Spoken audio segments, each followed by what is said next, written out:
Bonjour et bienvenue sur Isobourse. Vendredi 19 janvier 2024, l'indice CAC 40 a terminé la semaine sur une baisse hebdomadaire de 1,25% à 7371 points, portant son repli à 2,27% depuis le début d'année 2024.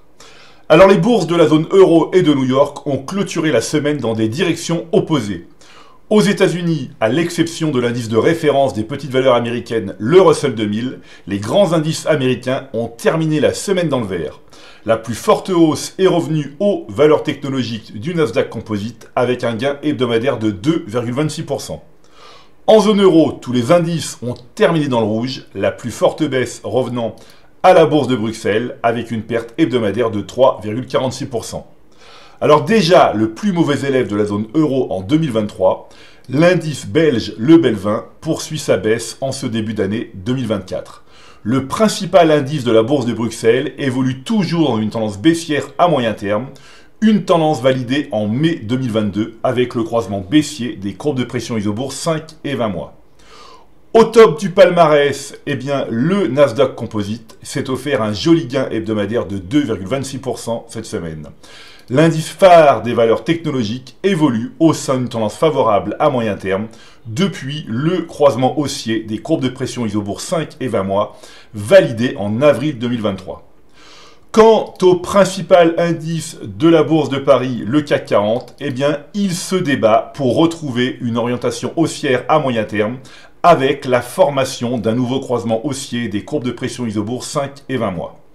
Plus largement, malgré le contraste observé cette semaine entre les États-Unis et la zone euro, les principaux indices boursiers mondiaux, à l'exception de l'indice belge, indiquent une tendance ou une reprise haussière à moyen terme. À court terme, la zone euro connaît quelques hésitations, mais dans l'ensemble, la tendance générale reste positive. L'analyse des 200 titres les plus échangés en zone euro et aux États-Unis montre que la tendance moyen terme est orientée à la hausse avec 60% des grandes actions mondiales en tendance favorable. L'action AMD, cotée sur le Nasdaq, a terminé en tête des plus fortes hausses hebdomadaires de la liste avec un gain de 19%. Le modèle Isobourse est positif à moyen terme depuis avril 2023 sur le titre du fabricant américain de semi-conducteurs, microprocesseurs et cartes graphiques. La valeur progresse de 91% depuis le signal Isobourse. Il faut une discipline de fer pour tenir ses positions pour les longs et puissants mouvements haussiers, car une grande partie des gains annuels peut résulter de seulement 2 ou 3 importantes positions gagnantes. A l'inverse, l'action en phase énergie a terminé parmi les plus fortes baisses hebdomadaires de la liste avec une perte de 6%.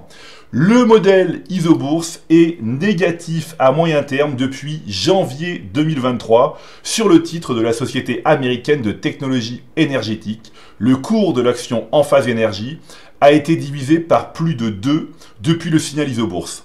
Alors comme à mon habitude, je répète qu'il faut continuer à faire rigoureusement le tri de ces valeurs en portefeuille, conserver les tendances majeures haussières comme on vient de le voir avec AMD et éviter les tendances majeures baissières comme en phase énergie.